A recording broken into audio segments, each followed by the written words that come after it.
don't have any questions about that. Exhibit 21, the people admitted that from Jennifer's device, it appeared she Googled or searched for research clinical depression treatment options. Is that correct? Yes, ma'am. And you don't know if she was researching clinical depression treatment options for herself, or for her son, or for, you don't know who that was regarding, correct? Yes, ma'am. Correct. It doesn't say in the search who she was looking for, correct? Correct.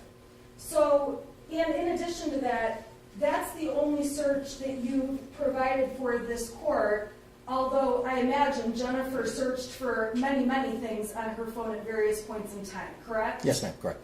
And if you had seen something in one of Jennifer's searches, like homicidal child, or what do I do if I believe my son is going to shoot students at a school, you would have brought those searches into this court and shown them to us, correct? Correct.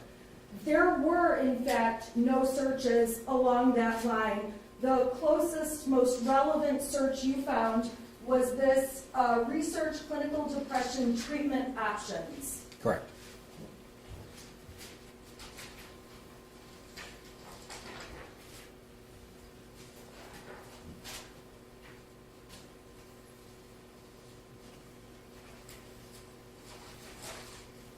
All right.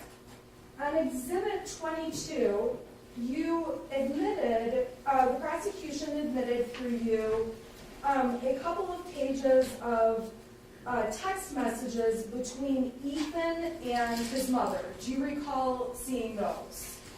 If I could see them, just to make sure we're talking about. Sure, I know what no we're- problem.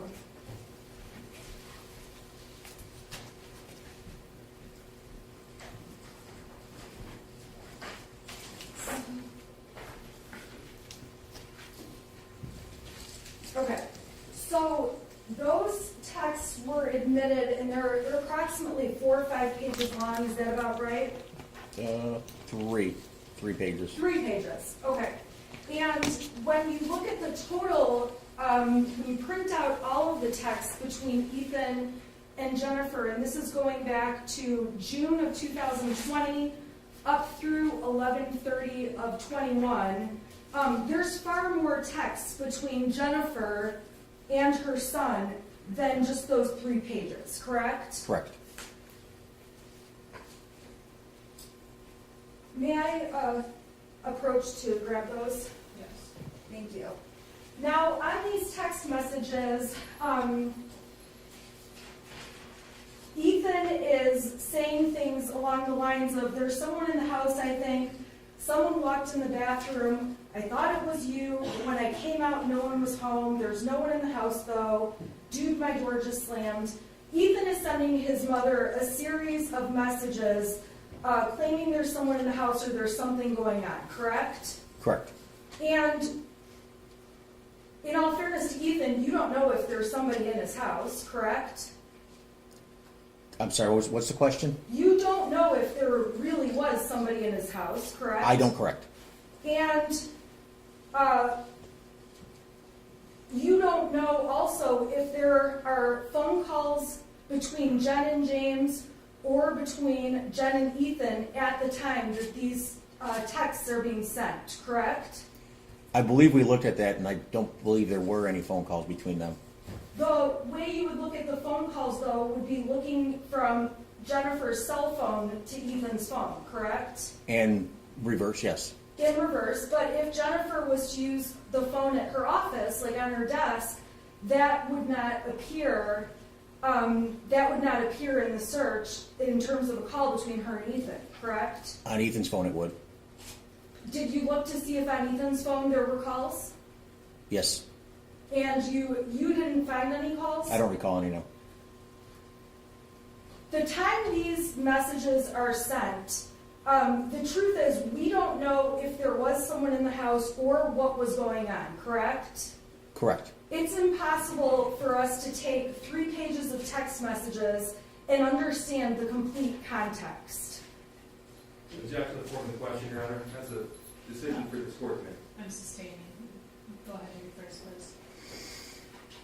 It's, whenever we're looking at text messages, the text messages don't say the context within which they were texted, correct? I'm sorry, I don't understand the question. I apologize. I think it's a bad question, and that's my fault. Okay. I'm gonna move on. Okay.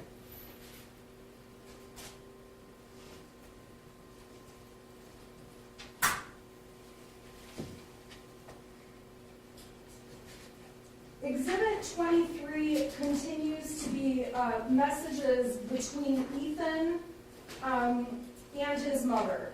Do you recall admitting those, providing those to the prosecution and them being admitted as Exhibit 23? I believe I do. If I can just look at it real quick. Thank you.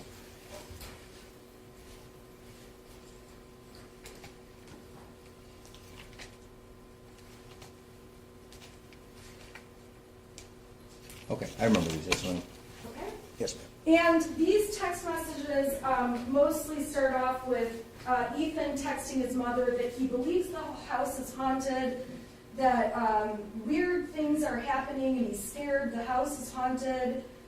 He claims he got some videos and a picture of a demon, correct? Correct.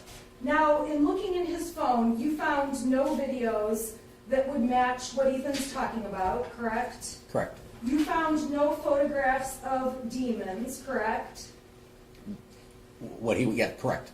And Ethan says here, I am not joking, it fucked up the kitchen.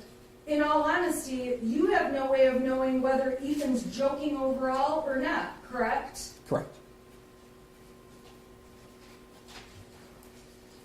When Jennifer does respond to the messages, she immediately starts asking, where's your dad?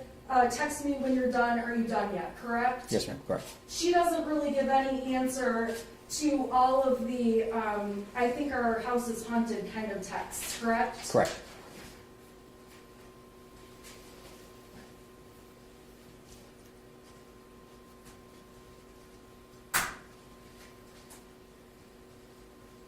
And when it comes down to what Ethan was texting, you never saw any evidence that bowls had been thrown and caused any damage, correct? Correct.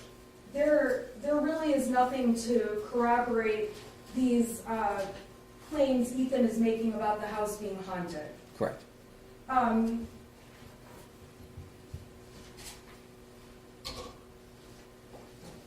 Exhibit 24, 25, 26, 27 were all photographs of horses, Jennifer with a horse, James with a horse. We can agree they like horses. Correct. And these horse photos were taken on one day when Ethan was trying to get a hold of his parents. Is that correct? Yes, ma'am. And out at the farm, when James and Jennifer are on the horses, I'm sorry, I'll strike that. So the point of these exhibits was just to show there was some moments in time where Ethan could not get a hold of his parents. Is that a fair statement? Judge, again, I could object from the question. Sustain. The photographs that you provided are to show where Jennifer and James were when they were not with Ethan, correct? Correct. And they were taken at a time when Ethan was trying to get a hold of his mom and dad. Correct. Now, in terms of the text